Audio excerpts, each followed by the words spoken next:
وصحبه تحلو الحياة شوقا إلى المولى أتيت أسلمت روحي للإله.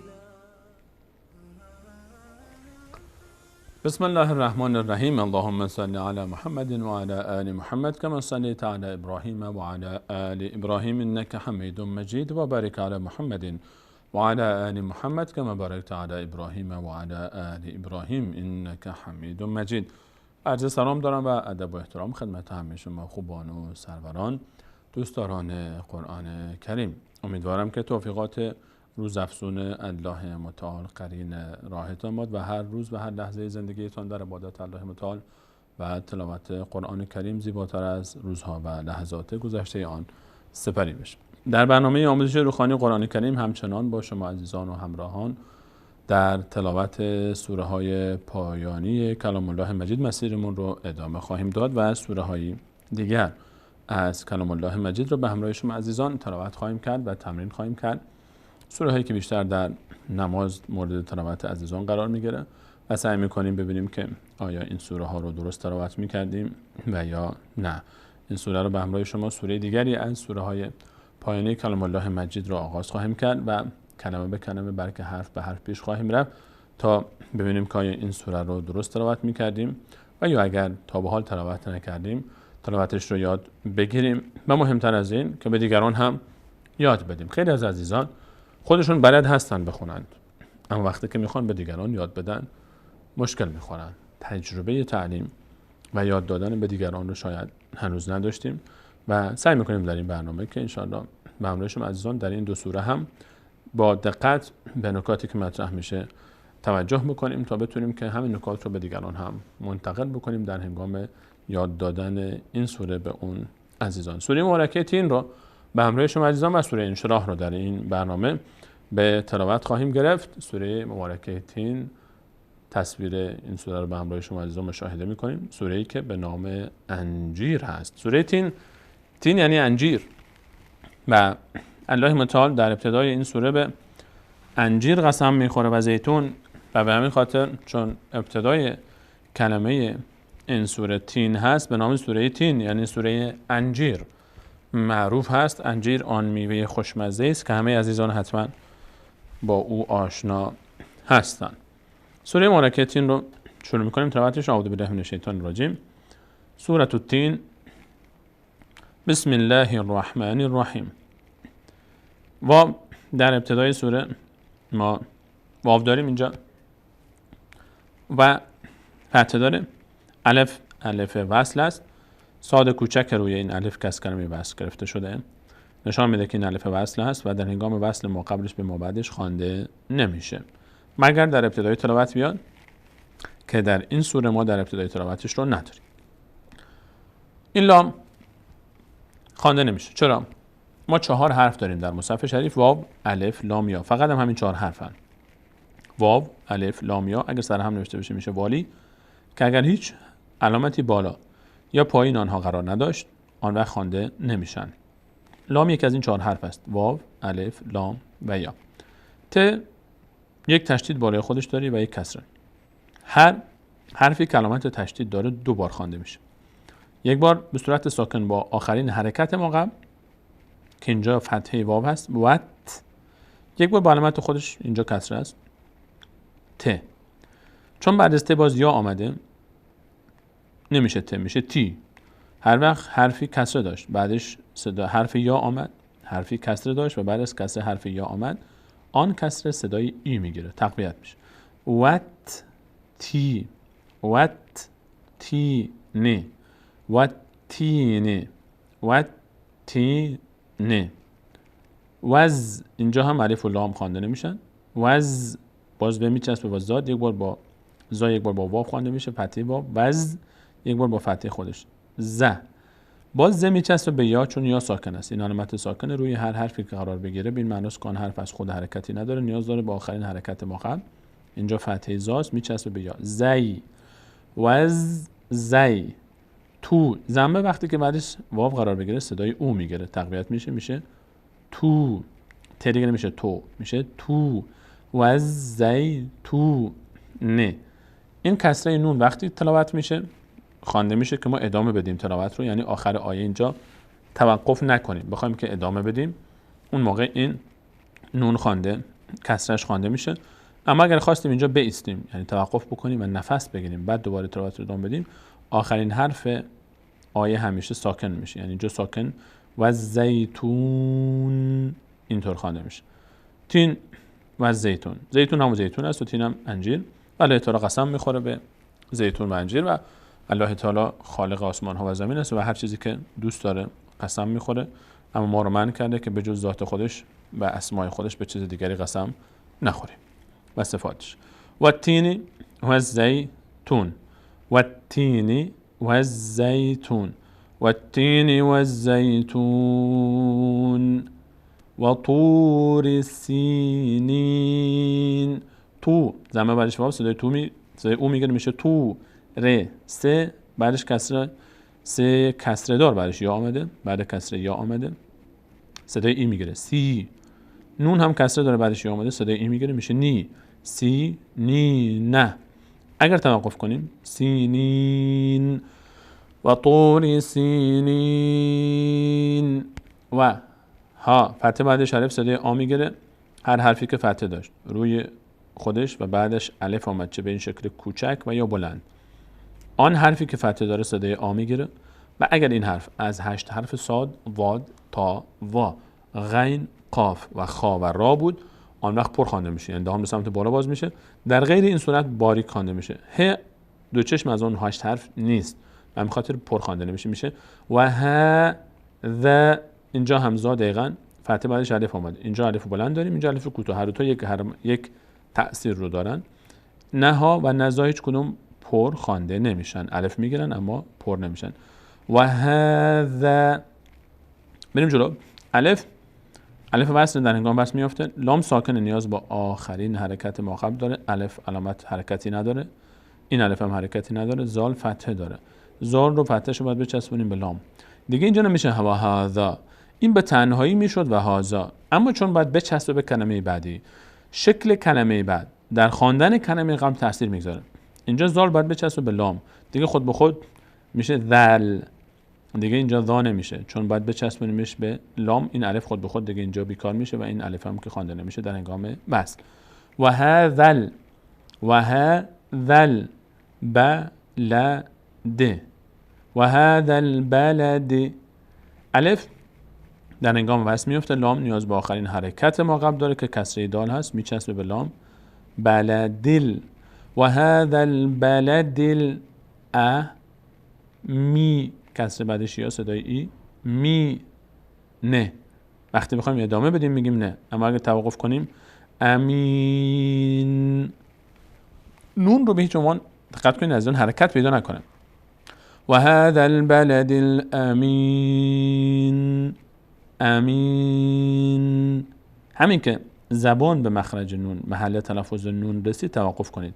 امین، حرکت ندیم نشه امین، نه. و هذا البلد الامین. خط بعد لقد، دال ساکنه به همراه آخرین حرکت ما قبل خوانده میشه. در بین حروف ساکن 5 حرف هستن: قاف، تا، با، جیم و دال که اگه سر هم نوشته بشن میشه قطب جد. اینها وقتی ساکن هستن مقداری صدا وقتی اینا رو تلفظ میکنیم با همون شکل ساکنش صدا میلرزه در تلفظ اینها، در هنگام تلفظ این حرف از مخرجش، محل تلفظش. قد نمیگیم قد، نه قد. لقد خلق، قاف هم دقیقا مثل دال همین اتفاق براش میفته. لقد خلق نا، این کلمه خلق نا هست. الف خوانده نمیشه، لام نیاز به آخرین حرکت ما قبل داره چون ساکنه. الف حرکت نداره، اینم نداره. نون فتحه داره میچسبه به لام. خلق نل، اینجا دیگه نمیگیم خلق نال، نه، این الف دیگه خوانده نمیشه چون نون میچسبه به لام. لقد خلقنا این نون علامت ساکنی داشته که نوشته نشده. نون وقتی که علامت ساکنش نوشته نمیشه و مخفی میشه به این معناست که اینجا اخفا میشه. اخفا چیه؟ ما هر وقت که نون ساکن و یا تنوین میبینیم، این قاعده رو بارها در درس‌های گذشته هم گفتیم، 4 قانون اجرا میشه. اگر بعد از نون ساکن و یا تنوین ب آمد به جای نون میم تلفظ میشه، به این قانون میگیم اقلاب. اگر بعد از نون ساکن یا تنوین یک از 6 حرف یا، را، میم، لام، واو، نون که سر همش میشه یرملون، یک از این 6 حرف آمد، نون تبدیل میشه به حرف بعدیش، این رو میگیم ادغام. اگر بعد از نون ساکن و یا تنوین یک از 6 حرف ها، همزه و ها، عین و ها، غین و خا آمد که حروفی هستن که از حلق ادا میشن، نون و ساکن و تنوین همونجوری که هست ظاهر میشه که بهش میگیم اظهار. و اگر هیچ کدوم از اینها نبود، اون موقع قاعده 4 اجرا میشه که بهش میگیم اخفا، یعنی بینی، صدا از بینی ادا میشه، نون ساکن رو از بینی ادا میکنیم و مقداری صدا رو در بینی نگه میداریم. چون بینی در بینی مخفی میشه گویی صداش، بهش میگیم اخفا. در نوشتن هم شیخ عثمان طه خطاط این مصحف شریف هر جایی که نون ساکن اخفا میشه علامت ساکنش رو مخفی کرده. یعنی بعضی جاها ما نون ساکن رو با این علامت ساکنی که اینجا مثلا روی لام هست میبینیم، اما اینجا نون ساکن رو علامتش رو شیخ عثمان طه نگذاشته چون اخفا میشه. چطور میخونیمش؟ سین بعدش الف صدای آ میگیره، پرهمه میشه. انسان لقد خلقنا الانسان فی، این علامت مد روی یا، الف و واو قرار میگیره و هر جای این علامت رو دیدیم بعد اون یا الف و یا واو رو بکشیم به اندازه بستن 3 انگشت. فی احسن تقویم، میم تنوینش میفته در هنگام وقف چون آخرین حرف باید ساکن باشه. ثم میم تشدید داره، یک بار به همراه ما قبل خوانده میشه، ثم یک بار با فتحه خودش، ثم میم تشدید دار و نون تشدید دار رو همیشه وقتی تلفظ میکنیم مقداری صدا رو در بینی نگه میداریم و اینطور خوانده میشه ثم. به این عمل بهش میگیم غنه، انداختن صدا در بینی. ثم ردد دال مقداری در مخرجش میلرزه، ردد نه، نون پر نمیشه، فتح بعدش الف صدای آ اما پر نمیشه. ردد نه اسفل، باز فتح بعدش الف صدای آ اما پر نمیشه. سافلین ثم رددناه اسفل سافلین. چون آخر آیه است نون باید ساکن بشه، وقتی توقف میکنیم ساکن میشه. ثم رددناه اسفل سافلین. خط بعدی الا، این الاست، فتح بعدش الف صدای آ باریک هم خوانده میشه. الا الف خوانده نمیشه، لام تشدید داره، نیاز داره به آخرین حرکت ما. قبل الف حرکت نداره، این الف هم حرکت نداره، لام فتحه داره میچسبه به این لام. الا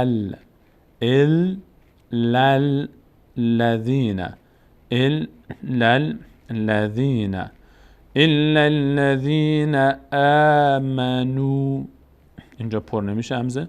آمنو، این الفی که علامت صفر داره هیچ وقت خوانده نمیشه. الا الذين آمنوا وعملوا، این عملو هست تنها، الف خوانده نمیشه، علامت صفر روش هست. این الف هم در هنگام وصل میفته، لام هم هیچ علامتی نداره، خوانده نمیشه. صاد تشدید داره، نیاز داره به آخرین حرکت ما قبل. لام حرکت نداره، الف هم نداره، واو هم نداره، این لام ضمه داره میچسبه به صاد. عملوس،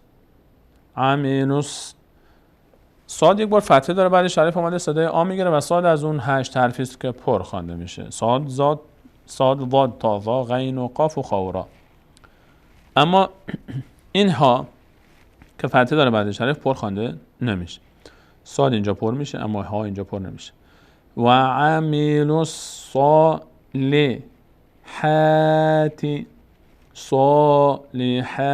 صا پر میشه، دقت کنید فرق پر خواندن و باریک خواندن. صالحه، و عملوا الصالحات فلهم جیم هم از اون 5 حرف قاف تا با جیم دال، اینها وقتی ساکنن در مخرجشون در هنگام تلفظ میلرزن مقداری. اجرون، تنوین هر وقت به این شکل نوشته شد اظهار است. تنوین اون هر وقت به این شکل دیدید نوشته میشه اونجا اظهار میشه. تنوین برش غین اومده از حروف فرقی است، اظهار میشه یعنی همونجوری که نون ساکن هست از مخرج خودش ادا میشه. اجرون، اجرون، اجرون غیر ممنون. اینجا باید روی نون توقف بکنیم و ساکن بشه چون آخرای است. بریم سراغ خط بعدی. فما یکذبک، فما یکذبک بعد بالدین. به میچسبه به دال چون الف در هنگام بسط میفته، لام هم هیچ علامتی نداره خوانده نمیشه، دال تشدید داره نیاز داره به آخرین حرکت ما قبل که کسره ب هست. بدین، نون هم ساکن میشه در آخرای. فما یکذبک بعد بالدین، اگر ادامه بدیم اینطور میشه فما یکذبک بعد بالدین الیس. الیس لفظ جلالی الله الفش در هنگام بسط میفته، این لام هم هیچ علامتی نداره خوانده نمیشه، لام به وسط تشدید داره نیاز به آخرین حرکت ما قبل داره، سین میچسبه به لام. سل، این فتحه میشه الف خوانده میشه در لفظ جلاله و لفظ جلاله هر وقت ما قبلش حرکت فتحه بود یا ضمه پر خوانده میشه یعنی دهان به سمت بالا باز میشه. الیس الله، الیس الله باحکم. لفظ جلاله اگر ما قبلش کسره باشه باریک خونده میشه، اما اینجا فتحه است. الیس الله باحکم، الف در هنگام بسط میفته، لام نیاز داره با آخرین حرکت ما قبل کسره میم میچسبه به لام.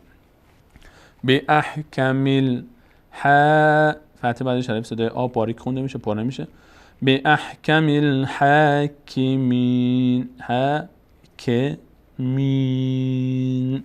این سوره رو از ابتدا یک بار دیگه به همراه شما عزیزان تلاوت میکنیم. سوره مبارکه تین رو. بسم الله الرحمن الرحیم والتین والزیتون وطور سینین وهذا البلد الأمين لقد خلقنا الإنسان في أحسن تقويم ثم رددناه أسفل سافلين إلا الذين آمنوا وعملوا الصالحات فلهم أجر غير ممنون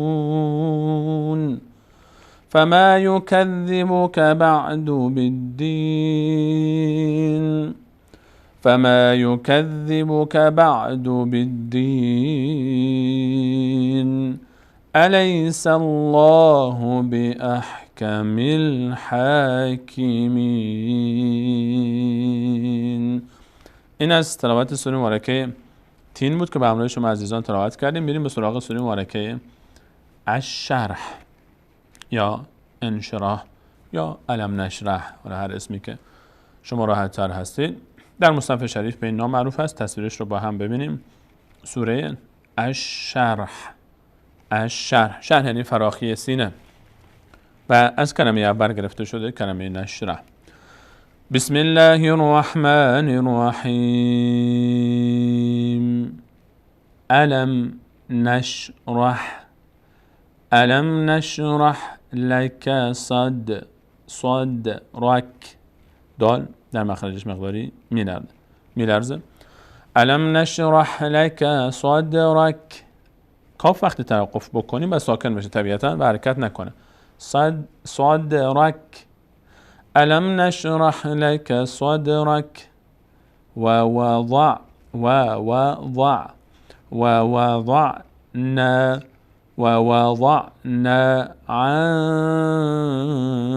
عنك. نون علامت ساکنش اینجا مخفی شده چون اخفا میشه بعد از نون ساکن کاف آمده، نه از حروف یرملونه نه باست و نه از حروف فرقی، اینجا اخفا میشه.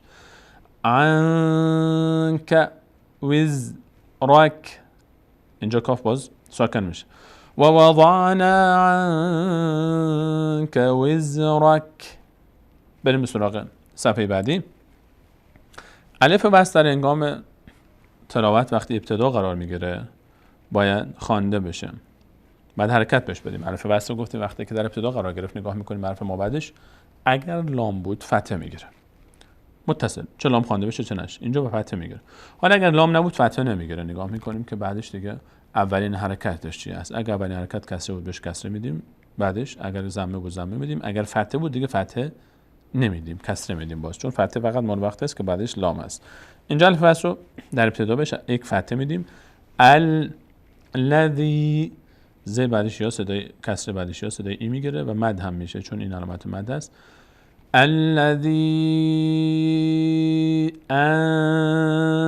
نون علامت ساکنش مخفی شده چون اخفا میشه، بعدش قاف اومده، صدا از بینی ادا میشه، مقداری هم در بینی صدا رو نگه میداریم.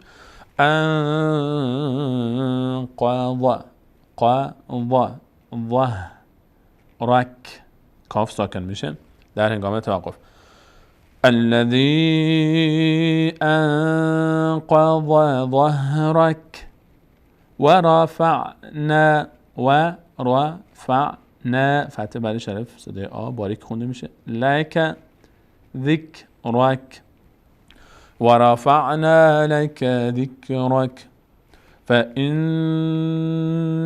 نون وقتی که تشدید داره مقداری گفتیم که در بینی صدا رو نگه میداریم، بهش میگیم غنه، و همچنین میم تشدید دار. فإن مع این میچسبه بلام، مع العسر یسرا.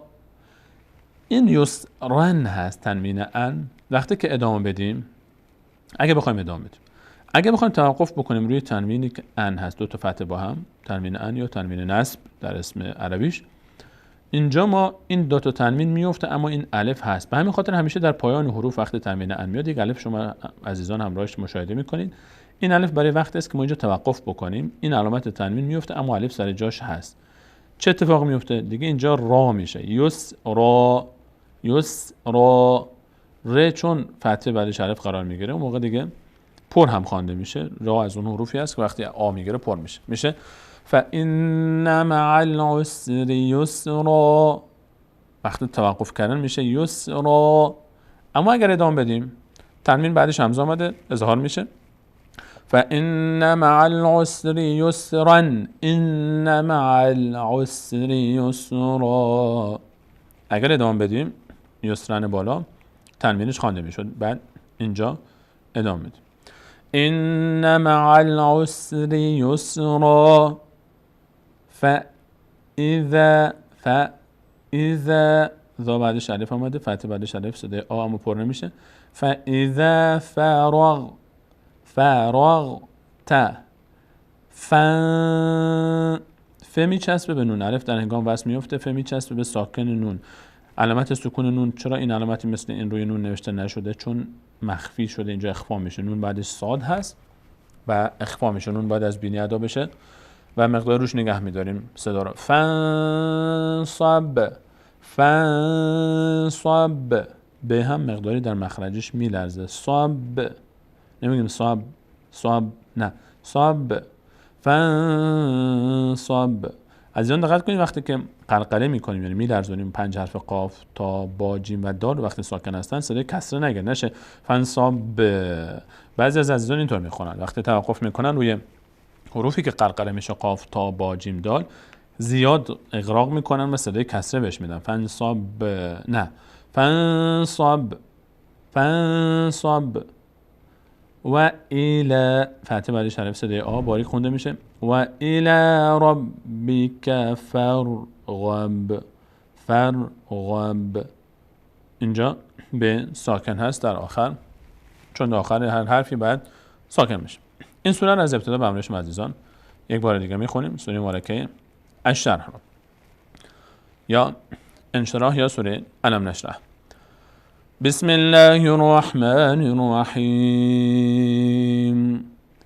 الم نشرح لك صدرك ووضعنا عنك وزرك الذي أنقض ظهرك ورفعنا لك ذكرك فإن مع العسر يسرا فإن مع العسر يسرا إن مع العسر يسرا فإذا فرغت فانصب وإلى ربك فارغب.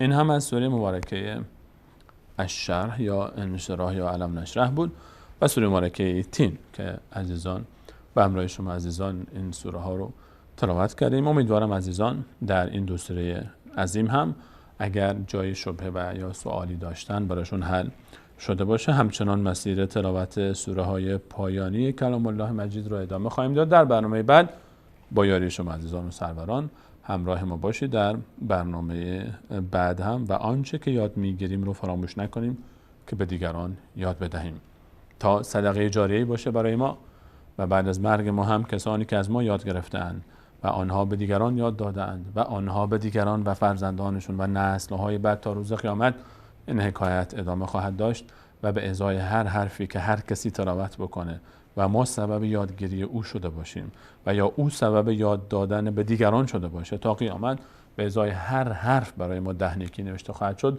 و این یک تجارت عظیم است. فقط به خودمون اکتفا نکنیم که خودمون یاد بگیریم بلکه این خیر رو گسترشش بدیم و مجراهای مختلف براش باز بکنیم تا بعد از مرگ ما هم برای ما دفتر اعمال ما همچنان باز باشه و صدقه جاریه که بهترین صدقه جاریه این است که قرآن خواندن به دیگران یاد بدیم و آنها به دیگران یاد بدهند. تا برنامه بعد الله یارو نگهدار شما.